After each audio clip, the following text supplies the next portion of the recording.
Hello Year 1, I hope you're all okay. So this morning we are starting a brand new topic in RE, and our big question is, how does each day offer opportunities for good? So offer opportunities, what do we think that means? Maybe you could tell your mummies and daddies an idea of what you think an opportunity might be.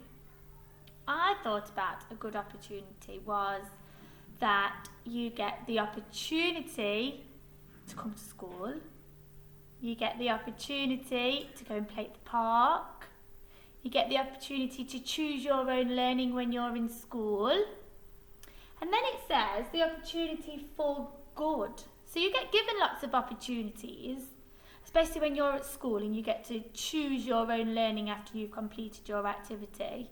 And sometimes we might get a little bit distracted and we might make the wrong choice. So it's all about thinking about the opportunities that we do and to make sure that they are for the good and they are a good reason and it's making the good choice.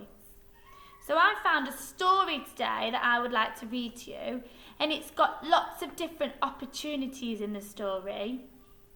So we're going to have a read through the story and we're going to think about all the different opportunities and how the little boy feels. So this story is called Dogger. And let's have a look what happens in this story.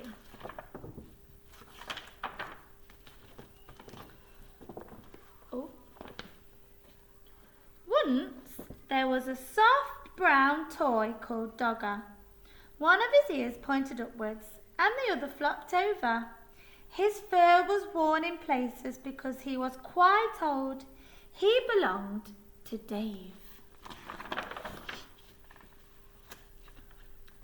Dave was very fond of Dogger. He took him everywhere. Sometimes he gave him rides in a trolley. Sometimes he pulled him along on a lead made of string like a real dog. When it was cold, he wrapped him up in a bit of blanket. Now and again, Dave's mum said that Dogger was getting much too dirty. She showed Dave how to wash him in a bowl of soapy water.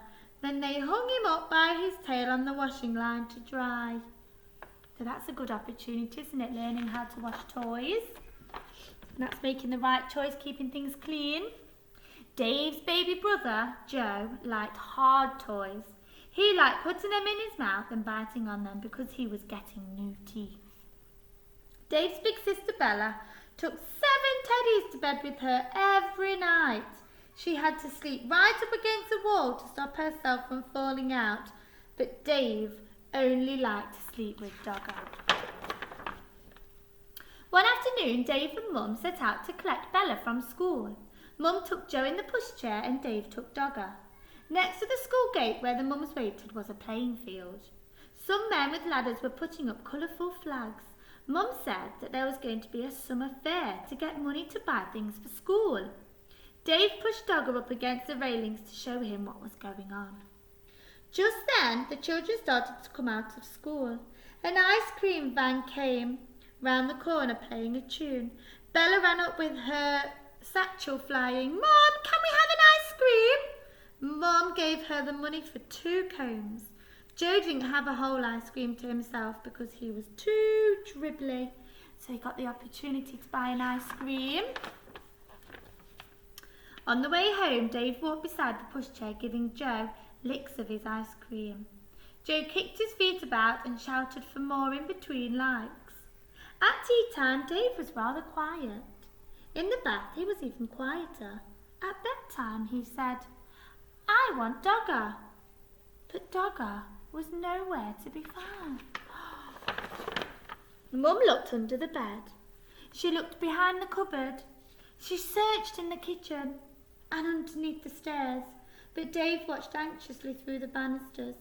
Joe watched through the bars of his cot. Oh no, we've lost Dogger. Bella joined in to look for Dogger. She turned out her own toy box in case he was in there. But he wasn't. That's kind, isn't it, his sister helping? When Dad came home, he looked for Dogger too. He searched in the shed and down the garden path with a torch. But Dogger was quite lost. Dave was very sad when he went to bed. Bella kindly lent him one of her teddies to go to sleep with him, but it was just not the same as having Dogger. Dave kept waking up in the night and missing him. Oh, poor Dave. The next day was Saturday, and they all went to the school summer fair. The playing field was full of stalls and sideshows. Look at all of those. Look at them opportunities. Look at all the opportunities that they've got.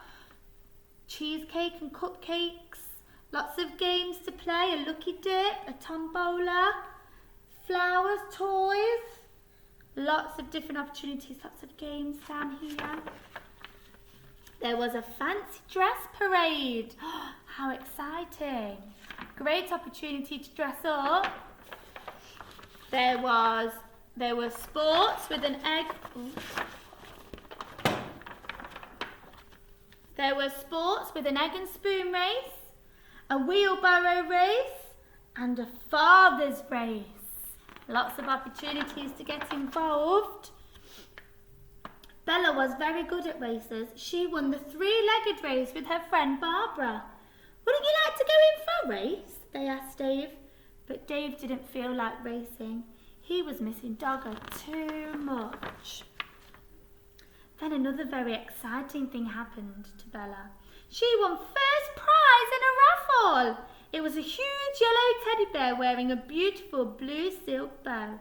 He was almost as big as Dave. Dave didn't like that teddy at all. At that moment, he didn't like Bella much either, because she kept on winning things. He went off on his own to look at the stalls. Why do you think Dave felt like that about Bella? What great opportunities for Bella to have a go and win, but why do you think Dave wasn't happy? Do you think maybe he could have got involved? Because he had the opportunity, didn't he? But he didn't want to. One lady had a toy stall full of knitted ducks and cars and baby dolls in bonnets. And there, at the very back of the stall, behind a lot of other toys, was Dogger! There he is! He was wearing a ticket saying 5p. There were a lot of people around the stall. Dave tried to explain to the lady that it was his Dogger who had got lost and somehow been put on the stall by mistake, but she wasn't listening. He looked in his pocket. He had 3p, but that wasn't enough. He ran to find Mum and Dad to ask them to buy Dogger back at once. Dave went everywhere in the crowd, but he couldn't see Mum and Dad. He thought he was going to cry. At last he found Bella by the cakes. When she heard about Dogger, she and Dave ran back to the toy stall as fast as they could. But something terrible had happened. Dogger had just been bought by a little girl. She was already walking off with him. Dave began to cry. Bella ran after her and tried to explain that Dogger really belonged to Dave and could they please buy him back. But the little girl said no. She said that she had bought Dogger with her own money and she wanted him. She held on to him very tightly. Dave cried and cried and the little girl started to cry too. But out of the corner of her eye, she caught sight of Bella's big yellow teddy. She stopped crying and put out her hands to stroke his beautiful blue silk bow. Then Bella said something very kind. "Would you swap this teddy for my brother's dog then?" she asked. Right away the little girl stopped crying and began to smile. She held out Dogger to Dave, took the big teddy instead and went off with him in her arms. Then Dave smiled too. He hugged Dogger and he hugged Bella round her waist. "Thank you, Bella," he said. That night Dave had Dogger in bed beside him. Bella was practicing somersaults. "Shall you miss that big teddy?" Dave asked her. "No," said Bella. "I didn't like him much really. He was too big and his eyes were too staring. Anyway, if I had another teddy in my bed there wouldn't be enough room for me." And there they are, asleep, happy with their teddies. So that was the story of Dogger. There's lots and lots of opportunities in that story that they get to do. They go to the summer fair, they get to take part in sports, they get to buy an ice cream. Lots of different opportunities that you could talk to about your mummies and daddies at home. So I wanted to talk about how do you think Dave felt when he lost Dogger? How do you think that made him feel? And also at the end, when his sister swapped her teddy so Dave could get Dogger back, wasn't that a kind thing to do? So he was given the opportunity to swap, and that little girl made the right choice, and they both went away happy, didn't they? So that was a really nice ending to the story. Okay, so as we are looking at 82 for this lesson, so we're using our hearts, and we are going to be talking about our own experiences of opportunities. So your activity is on Seesaw, and you're going to be drawing a picture of an opportunity, or you might be looking at good and bad choices and putting them into different categories. Okay, so head over to Seesaw and have a go at your activities, and I can't wait to see what you talk about for opportunities. Okay, bye!